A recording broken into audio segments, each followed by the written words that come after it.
दोस्तों, इंसान बरसों से एलियन की तलाश कर रहा है। कभी उसकी तलाशी के लिए दूरबीन की मदद ली जाती है, तो कभी अंतरिक्ष में दूरबीन और यान भेजकर उसे तलाशा जाता है। पिछले कई सालों से धरती से रेडियो की तरंगें भी भेजी जा रही है, ताकि अंतरिक्ष में अगर कोई इंसानों जैसी सभ्यता हो तो वो उन्हें सुनकर उनका जवाब दे सके। मगर अभी तक एलियंस ने इंसानों के किसी भी संदेश का जवाब नहीं दिया है।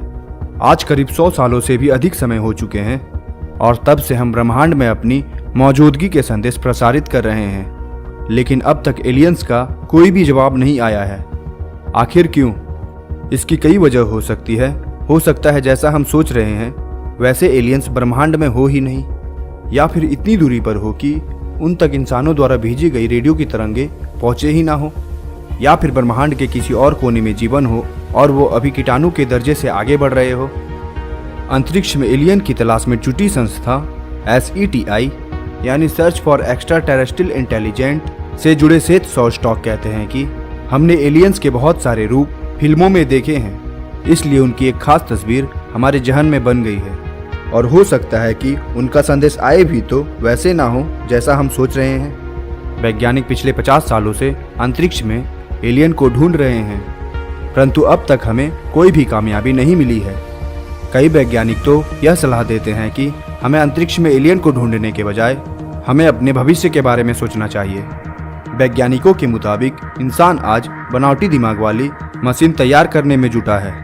ऐसे में अगर ब्रह्मांड में एलियन होंगे भी तो वह तरक्की के मामले में हमसे काफ़ी आगे निकल चुके होंगे। ऐसे में यह भी हो सकता है कि अन्य ग्रहों के जीवों ने बनावटी बुद्धि पर विकास कर लिया हो। अब जैसे इंसानों ने ही जिस समय अपना पहला रोबोट बनाया था, तब से उसमें कई तरह के बदलाव भी किए हैं। आज के समय में इंसान रोबोट के द्वारा एक से बढ़कर एक काम करवा रहे हैं, जबकि वह इंसानों से बुद्धिमानी के मामले में उनसे कई बार आगे निकल गए हैं। तो आगे चलकर ऐसा भी हो सकता है कि रोबोट इंसानों के काबू से बाहर निकल जाए। इनकी बहुत सी मिसालें इंसानों ने बना रखी है, जैसे कि हम द टर्मिनेटर्स जैसी फिल्मों से लेकर वर्स्कर बुक्स तक में देख चुके हैं।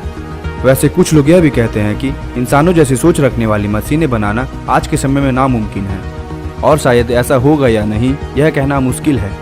पर स्टुअर्ट क्लार्क कहते हैं कि ऐसी सोच से हम एलियन की अपनी तलाश को एक दायरे में बांध देते हैं। एलियन तलाशने वाली संस्था कुछ रेडियो और दूरबीन की मदद से अंतरिक्ष में एलियन की संदेश को सुनने की कोशिश करती है, खास तौर से उन जगहों पर जहां अंतरिक्ष यानों ने नए ग्रह होने के संदेश जताए हैं और जिन ग्रहों पर हवा और पानी होने की उम्मीद है। यहाँ पर एक दिक्कत यह है कि मशीनी एलियन को रहने के लिए हवा और पानी की जरूरत नहीं है।